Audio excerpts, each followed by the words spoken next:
So I first studied Quechua back in 2002 when I was a Peace Corps volunteer in Bolivia.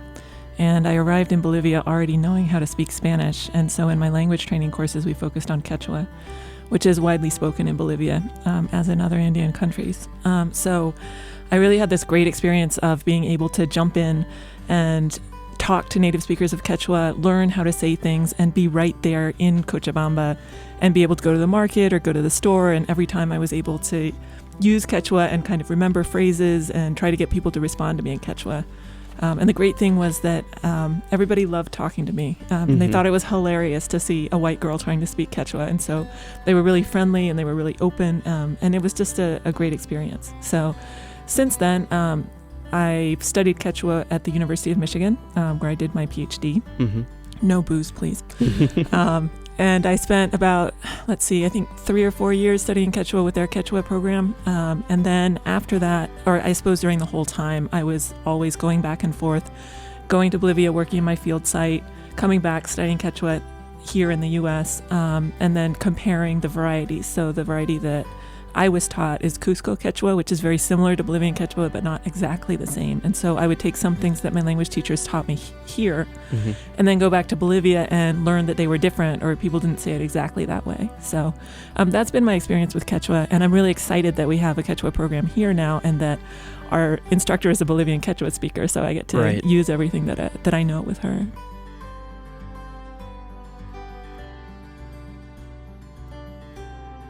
So my classroom experiences have always been very small classes, and I think in that sense it's different than a traditional classroom, but we didn't have the benefit of all of the additional technology and online resources that we're putting together here at OSU. The teachers that I worked with were coming from El Centro Bartolomé de las Casas in Cusco, so most of them had a very similar kind of pedagogical formation, and they were very interested in interaction and having students talk to each other and to them, and to having a very kind of cooperative and horizontal learning environment. So there was a lot of conversation and they were all very dedicated to teaching indigenous values first. So I think in contrast to a regular language class where you might expect to start out with hello, how are you? And maybe, nouns and verbs and that sort of thing. My teachers really emphasized culturally relevant types of conversation. So it's actually a little bit rude to ask people their name right off in many Andean contexts. And so the first thing they taught us was how to say, where do you come from? Which is Maimantan Kanchi, which I learned through my time in Bolivia is kind of the better way to introduce yourself or to place yourself within a community is to figure out where somebody comes from, who their family is, and then maybe with time to get to know each other a little better.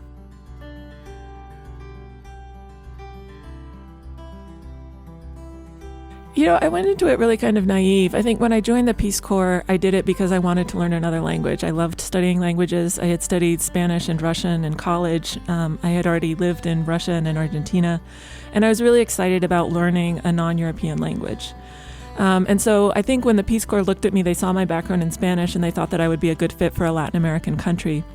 And when I was placed in Bolivia, I was a little bit disappointed. At that time, you didn't get to choose where you were placed. They just put you wherever they felt like you were a good fit.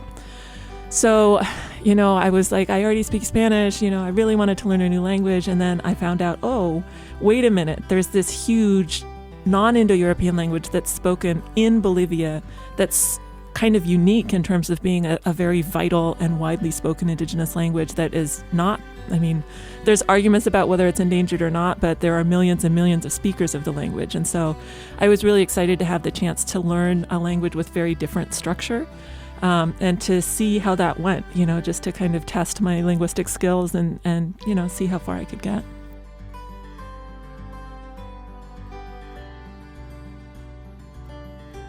I think I found with every language that I've studied, whether for a short time or for a long time, the thing that leaps out at me is the importance of communication and of being with people and of using the language all the time. And you don't really experience the language as different when you're using it. And so it's more about can I get what I need, right? Can I introduce myself to somebody? Can I carry on a 5-minute conversation about where I come from and, why do I speak Quechua or how did I learn Quechua? Every single one of those interactions is a little tiny victory. I think what surprised me more about Quechua is actually the extent to which Bolivian Spanish has accommodated to Quechua. So Bolivian Spanish is very different from other varieties of Spanish because of its contact with Quechua. And so I felt like learning Bolivian Spanish actually helped me to understand Quechua better, because a lot of the logic that I saw in Bolivian Spanish was transferred from Quechua.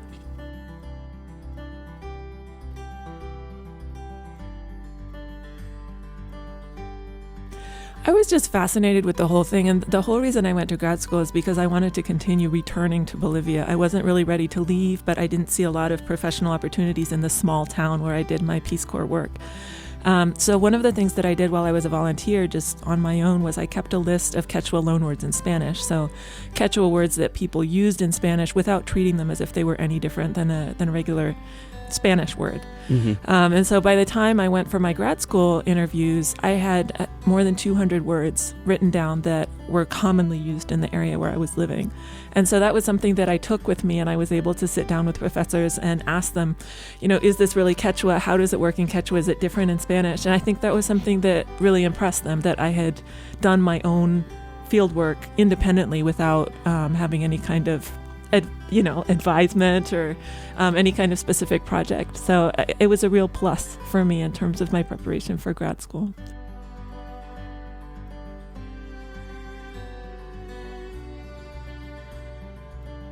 Absolutely. I think that one of the things that everybody, employers, higher education, everybody's looking for something that makes you stand out.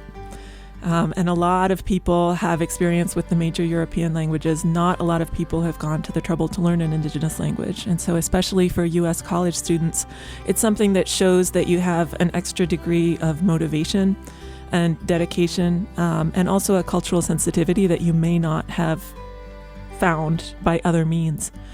So if somebody has studied an indigenous language, that makes me wake up when I see their CV. I look at it and I say, oh, that's interesting. I wonder what led them to pursue that, or I wonder what kinds of experiences they've had. In terms of Quechua, because a lot of development programs in the Andes focus on fields like health and agriculture, which are relevant to rural communities where Quechua is most spoken, I think it's essential to anybody who plans to do any kind of work in the Andes. And this is also increasingly true of government and of urban contexts, especially with the rise of indigenous governments like Evo Morales in Bolivia. It's actually a requirement for all public servants to speak at least one indigenous language. And increasingly, there's much more representation of indigenous people in government and in politics. So it's essential for somebody who's working there to be able to follow those conversations at the least, and to hopefully to be able to understand the cultural context that's also embedded in them.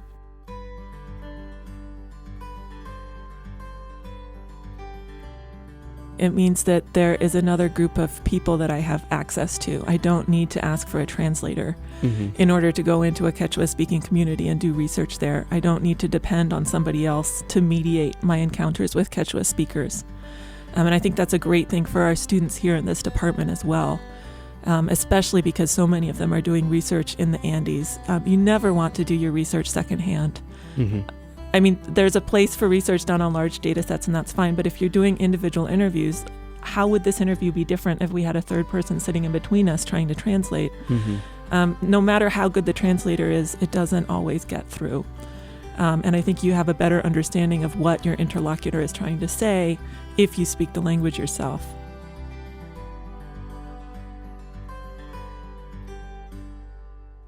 And then in terms of language development, it's very, very useful for me to know Quechua and to be able to think about linguistic data and linguistic claims that are often based on English and maybe a little bit of Spanish, and to have a point of comparison to say, well, that may be true of these few languages that we know a lot about, but it's not necessarily true of other languages. And it's still the case in linguistics that we have major overrepresentation of work that's on English first, and second, other major European languages. So it's just crucial to our discipline to understand more about languages that work differently. I mean, we were talking about Chomsky just a minute ago.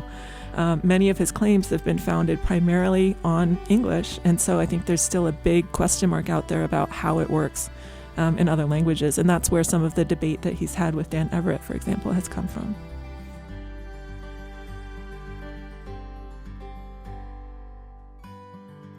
I think there's so many moments that I can think of, and maybe the most meaningful One is when people kind of forget that you're there, right? So you spend a lot of time feeling like an outsider as a non-native speaker, as an American, as a white person. I'm often the only white person in the town where I work. And so there's just some moments when you're sitting around the kitchen table and everybody's hanging out and totally relaxed, or maybe you're helping prepare food or wash laundry, and all of a sudden you realize nobody's paying any attention to you at all, right? And that really makes me feel like an insider, and it makes me feel like when people tell me you're not a stranger, you're one of us, then it rings true.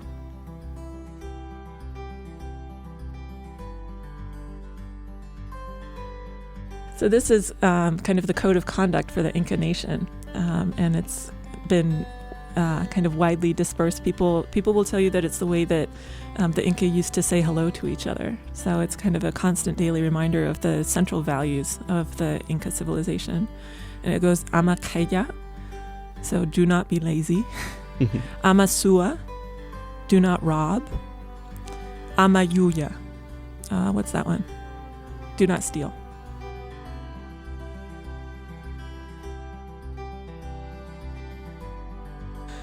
One of the reasons that I love speaking Quechua is because in the Andes, I've always felt like I'm part of a warm and welcoming community.